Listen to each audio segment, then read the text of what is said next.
Chez l'homme, les gènes du CMH, le complexe majeur d'histocompatibilité ou bien HLA, codent pour deux classes de glycoprotéines. Les glycoprotéines sont des protéines liées avec le préfixe glyco, c'est pour tout ce qui est eau, c'est-à-dire du type glucidique. Alors du glucide relié à des protéines qui sont membranaires, c'est-à-dire ancrées à la membrane des cellules, comme vous le voyez là. C'est la double membrane phospholipidique, donc la membrane plasmique de n'importe quelle cellule. Et là, vous avez les molécules de CMH qui sont ancrées. Alors, ces molécules diffèrent par leur structure, leur distribution cellulaire, c'est-à-dire sur quel type de cellule chaque type de CMH est présent, et ainsi que leur rôle. Là, vous voyez les gènes HLA, vous avez DP, DQ, DR, B, C, A. DP, DQ, DR vont coder pour les CMH de classe 2. BCA vont coder pour les antigènes de classe 1. Ces deux classes vont être étudiées cette année et tout ce qui est molécule de classe 3, le CMH de classe 3, ne va pas être étudié. Pour les gènes qui codent pour les molécules HLA, ces gènes sont très polymorphes, c'est-à-dire que chacun d'eux existe sous forme de plusieurs allèles différents. Alors, comme vous le voyez là, vous avez DP, HLA-DP est présent en 5 allèles différents.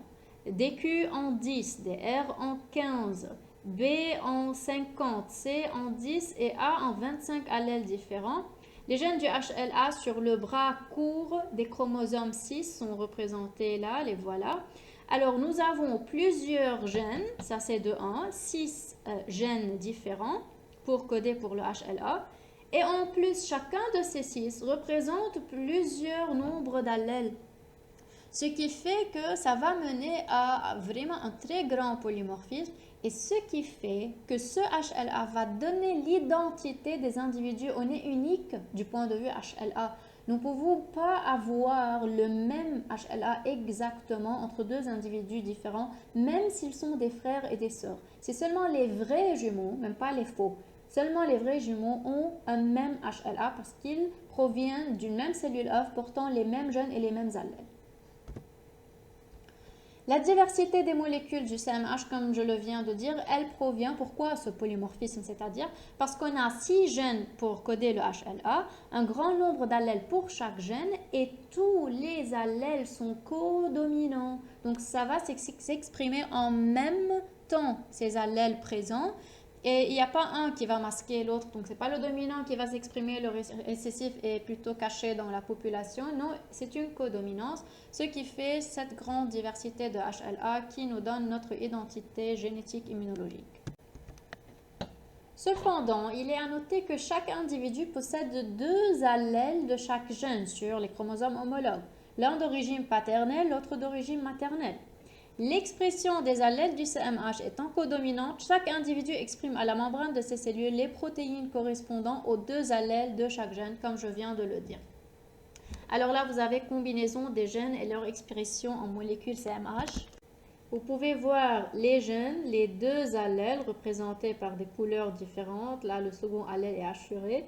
Et là, les HLA provenant de chaque allèle, les protéines exprimées par chaque allèle. Les voilà aussi représentés sous forme de différentes couleurs à la surface d'une cellule.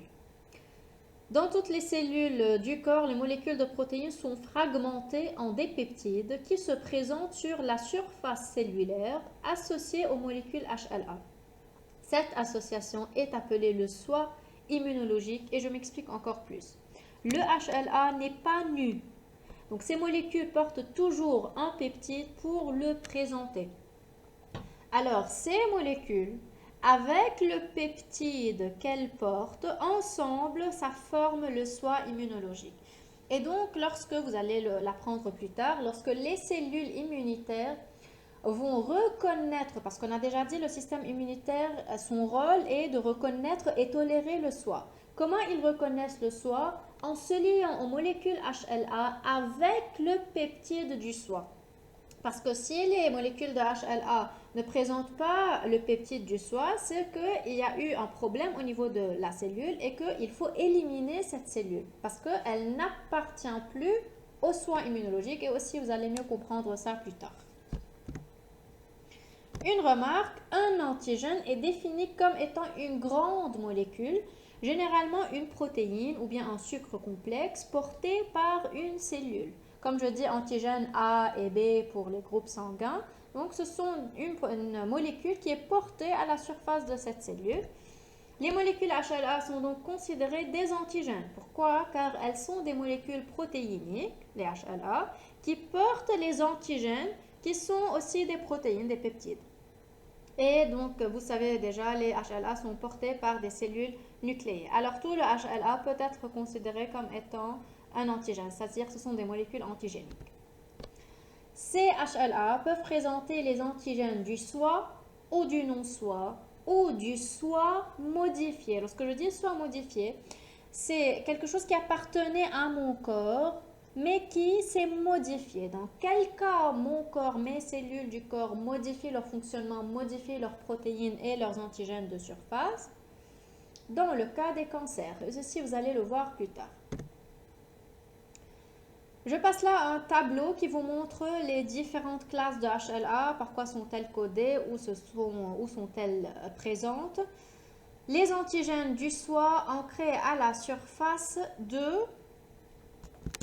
comme vous le voyez là, le CMH, complexe majeur d'histocompatibilité, ou bien HLA, c'est l'unique identité de chaque individu présent en deux classes, et comme j'ai dit, la troisième n'est pas étudiée, soit la classe 1, soit la classe 2.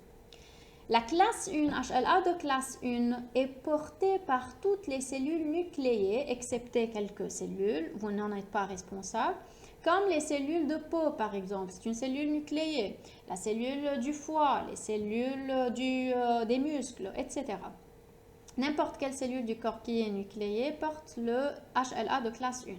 Par contre, le HLA de classe 2 est porté par certaines cellules du système immunitaire, exemple le macrophage et d'autres cellules que vous pourrez voir plus tard. Le HLA de classe 1 est codé par les loci des gènes A, B et C qui sont présents sur le chromosome 6. Donc HLA A, B et C vont coder pour classe 1.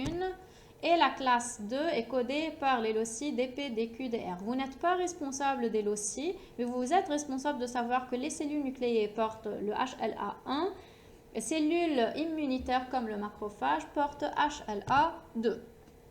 Concernant les cellules anucléées comme les hématies, c'est-à-dire les globules rouges, vous savez qu'on parle du groupe sanguin ABO, du système ABO. Nous avons soit des antigènes sur la surface des globules rouges qui sont A, et donc nous sommes du groupe sanguin A, soit B, soit on n'a rien, donc on est O, soit on a les deux ensemble, donc on est A et B à la fois.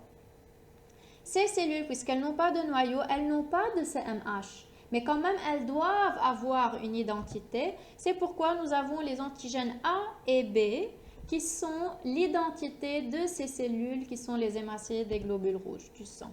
Alors les voilà, vous pouvez voir là en jaune, c'est schématique bien sûr, le globule rouge qui porte les antigènes A, là il porte les antigènes B. Imaginez qu'il est dépourvu de tout ce qui est jaune, alors c'est O, le groupe sanguin est O, c'est-à-dire il n'y a pas présence d'antigènes.